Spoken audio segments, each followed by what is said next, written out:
Hey guys, it is Mark Coe for the 19th of March.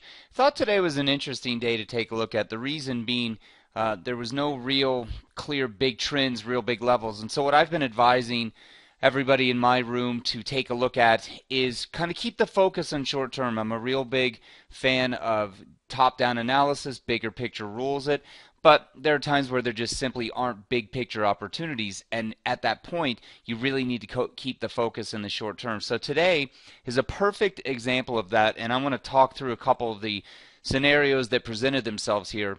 Again, it's crude oil, looking at crude oil on a Tuesday.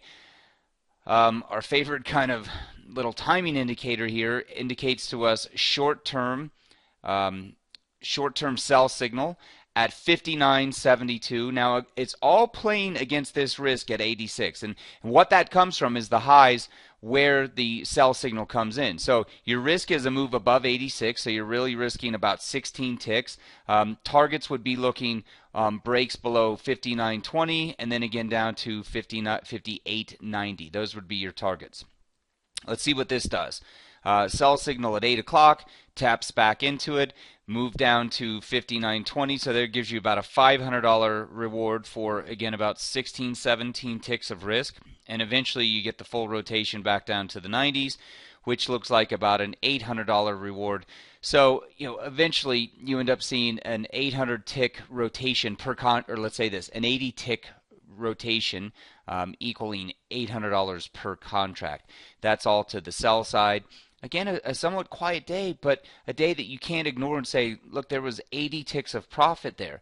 Just to kind of add to that, in the E-minis, a market that's been really well bid. Well, we weren't getting buy signals today. We got the end of the buy signal in the short term, but we got some sell focus here. So again, some sell focus off of the 28.50 level. Again, that would have required about 9-10 points of risk.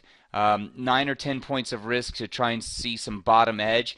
It looks like maybe a 20 to 22 point rotation.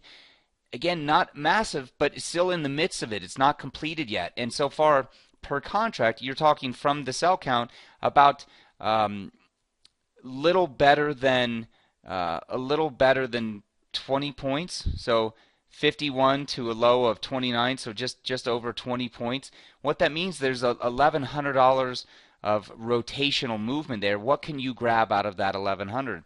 The way we're always focused in trying to describe profit targets is what are prior congestion, what are prior consolidative edges look like, and when you can define those and understand what you're looking for, then it makes sense to say, okay, I have to risk 58s on the top side to get stopped out. What do I have to make on the downside to pay for that? It doesn't really make sense if I have to risk 8 to make 8, but if I can risk 8 to make 16, then all of a sudden it makes some sense. And if it's a high percentage play to play against that 16-point rotation, well, now all of a sudden that's a trade I'm interested in. So again, today, E-minis and crude oil, you're talking $1,000 move in E-minis, almost $1,000 move in crude. I like that. I like the fact that it's easily identifiable on this approach. Again, using a combination of the top edge, bottom edge zones along with your counts, it lines it up for you. And so, for me, it's good on a day like today when it's a quiet, big picture day to still be able to see some profit opportunities in the market. So, hope you guys had a good day, and we'll chat with you soon. Cheers.